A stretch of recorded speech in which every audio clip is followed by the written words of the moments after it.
Should positive urine drug screens warrant a CPS referral? An ethical dilemma.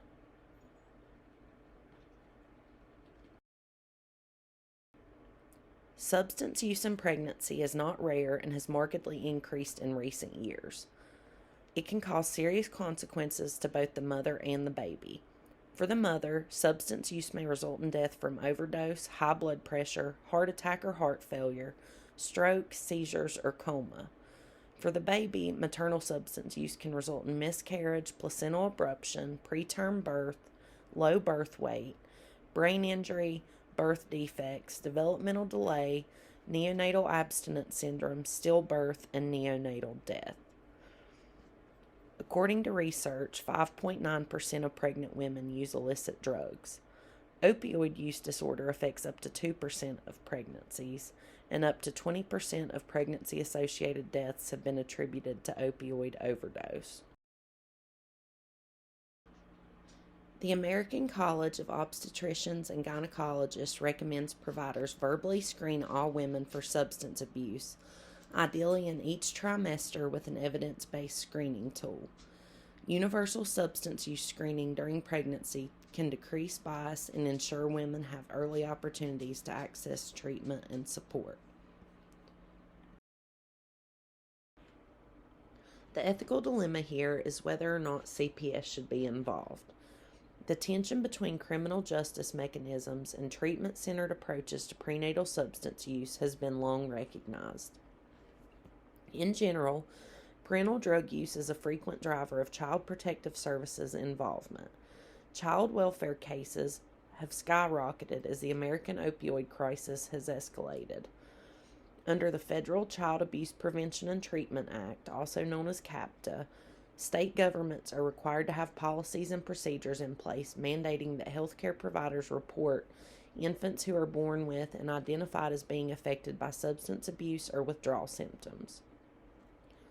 Federal law also requires that states develop safe care plans to improve longer-term family outcomes.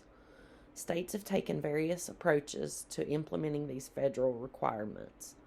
Broadly, states have taken two approaches, one being defining prenatal substance abuse as an act of child abuse, and two is requiring healthcare providers to report prenatal substance abuse to child protective authorities.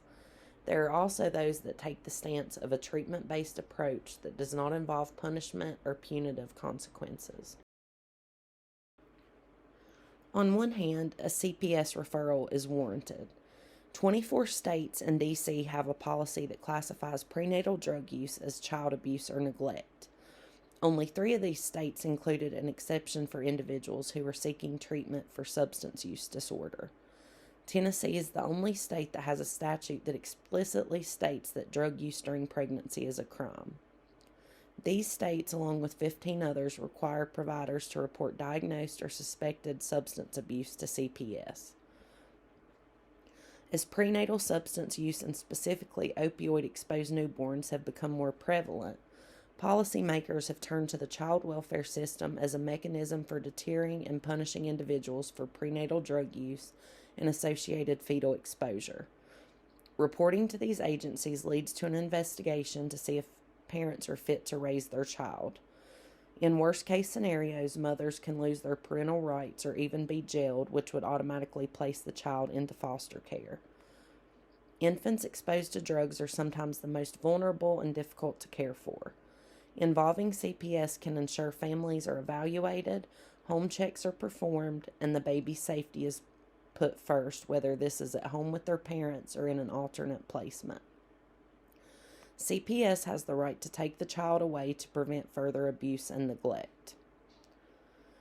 Some states that have determined that women who are found to abuse drugs during pregnancy can be involuntarily committed to a drug treatment program. This involuntary commitment is called a Baker Act or a Marchman Act. Tennessee also enacted fetal assault laws which criminalize opioid use during pregnancy. A woman may be prosecuted if her child shows any signs of harm, including neonatal withdrawal, related to the use of opiates. This law can carry a maximum penalty of 15 years in prison.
I chose the ethical terms autonomy, duty, and justice. The mother has autonomy, which is her right to choose and refuse, and in this case, not only her care, but the care of her fetus or newborn. This becomes a little tricky when CPS gets involved, and many of the mother's rights may be in question. Duty represents the healthcare provider's mandated reporting responsibilities. Duty is an action or an act that is due by moral or legal obligation. Justice is commonly described as fairness. In this case, justice is needed in order to enact universal screening for substance abuse. The American College of Obstetricians and Gynecologists recommends universal screening for substance use regardless of age, sex, race, ethnicity, or socioeconomic status. This represents justice and fairness to all pregnant women, as well as a fair opportunity for mothers and babies to receive the care they need regarding substance abuse.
In my opinion, there are definitely times when a CPS referral is warranted regarding substance abuse during pregnancy and the postpartum period, but this wouldn't be my first choice if other options are available.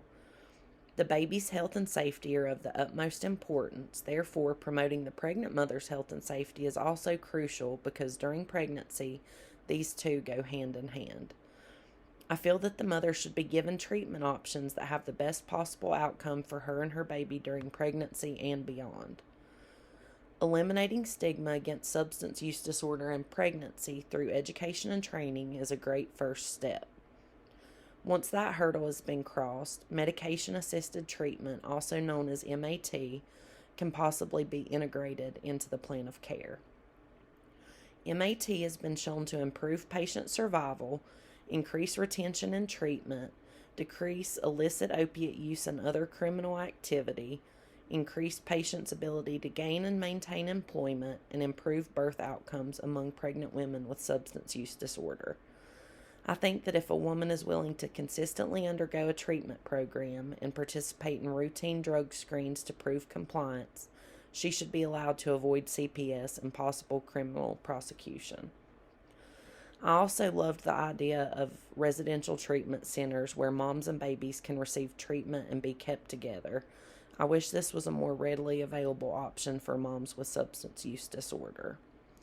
Keeping families together should be a priority as long as a plan of safe care is in place and the mother and baby have the resources they need to be happy, safe, and healthy.